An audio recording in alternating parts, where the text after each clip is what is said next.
So Southside Blooms is a nonprofit that has a mission of using sustainability to alleviate inner city poverty. We basically take over vacant land in the city of Chicago and turn them into solar power flower farms that will create jobs for a lot of the at-risk young people here in the community.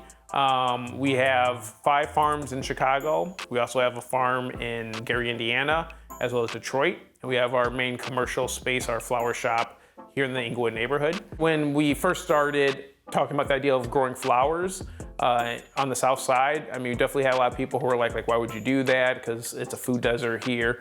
Some people were, felt pretty insulted, and they're like, well, you can't eat a flower. Don't you see there's a lot of hungry people? But the reason why we were focusing on flowers, we saw that there was money in flowers. Like we were doing our research, and we saw the floral industry is a $35 billion a year industry in the United States, but 80% of flowers here come from overseas. And places like the South Side has hundreds of acres of vacant land available. So it just seemed like it would, be an ideal opportunity to try to have a lot of the flower production that currently is being exported overseas done right here in our city.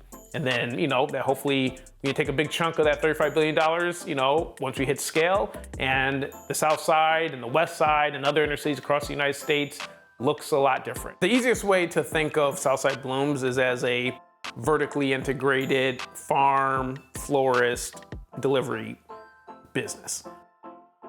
So, and then, attached to, that model is like the youth program, right? So it's like, really teaching the youth and exposing them to, how to grow flowers, the solar panels and our rainwater catchment systems, that kind of deal.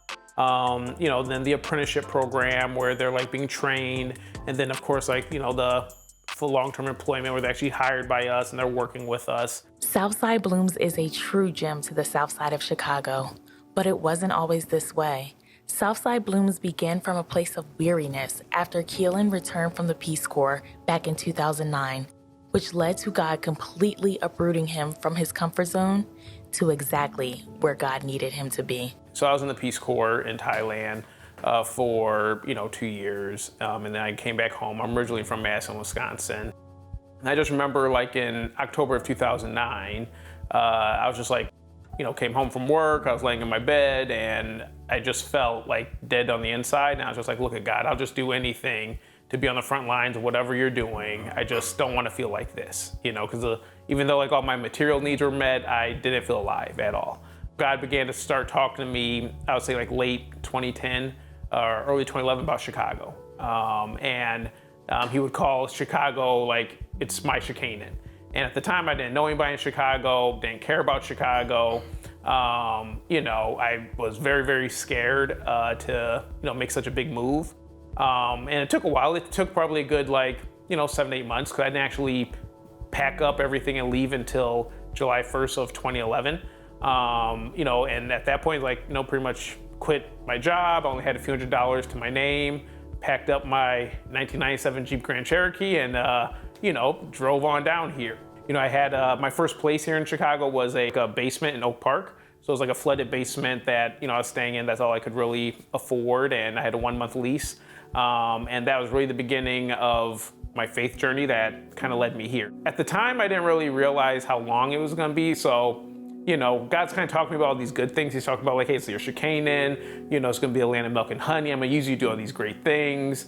And for some reason, I just thought it was going to be a 3 to 6 month timeline, and when that didn't happen, I was like, okay, maybe another 6 months and maybe another 6 months. And I was like, okay, it's going to be a while. And I just sort of changed my mentality. So I moved here in 2011. We didn't build our first flower farm until 2017.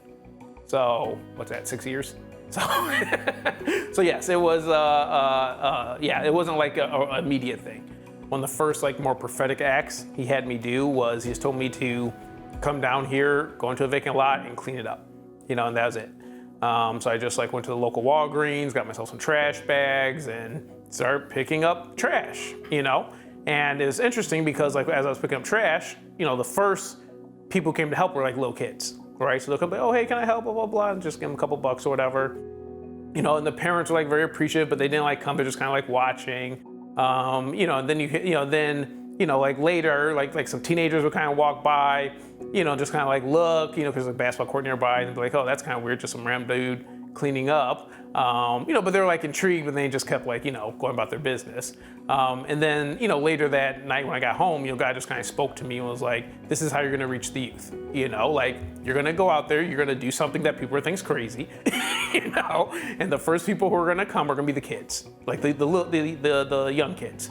And then that's gonna really create a platform for you to reach the older kids. So that was really the beginning of my journey with Southside Blooms and Eco House. And we didn't really formally start the actual organization until 2014. But yes, that's really what kind of got it kicked off. The thing that God kind of kept telling us and telling me specifically is that this is God's gift to Black people. He sort of sees the injustice, he sees the oppression, he sees like obviously like the economic plight, and he will speak very often about how that hurts him. And it's,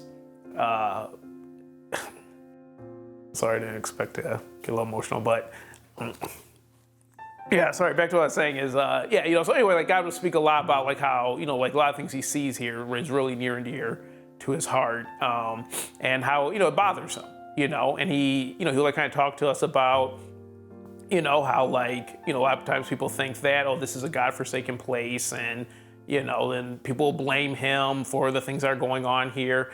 And, it's the exact opposite. Like he wants to move here and he wants to move here in a big way. And even like a lot of my conversations with him about it, it's interesting, the things that he will, at least, he'll say, like he'll kind of talk about like, look at Quilen, because I asked him, I was like, why me? You know what I'm saying? Like, I feel like I'm definitely the least qualified to do this because I'm not from here. Definitely, I'm married to a white woman. Like, why me, right? And he was like, look at, like, you said yes, There's many other people who, black, white, or any other race, like, they didn't want to do it. There's a lot of people, a lot of his children who are scared. There's a lot of his children who would say yes, but then halfway through they'll quit. And then there's the children who'll say yes, but then they'll lose their joy, right? And then they lose their saltiness, so to speak. He said, but you said yes, you were willing, and you have, like he'll say, like, joy of the Lord is your strength. Like, that's an offensive weapon. And a lot of times, like, God's children will forget about that. From the very beginning, my family doubted me. I had friends who doubted me. People at my church doubted me. It literally got to a point where, like, I literally just felt like it was just me and God, and God really just kind of, broke down every sort of, human support system you could think of to just rebuild it. I'm like, he's everything to me. He's my best friend. He's my counselor. He's my provider. And I actually have real stories to share, each and every day. And one of the things that people like about Southside Blooms is there's an end game. People are like, oh, here's the business plan. I could see this happening.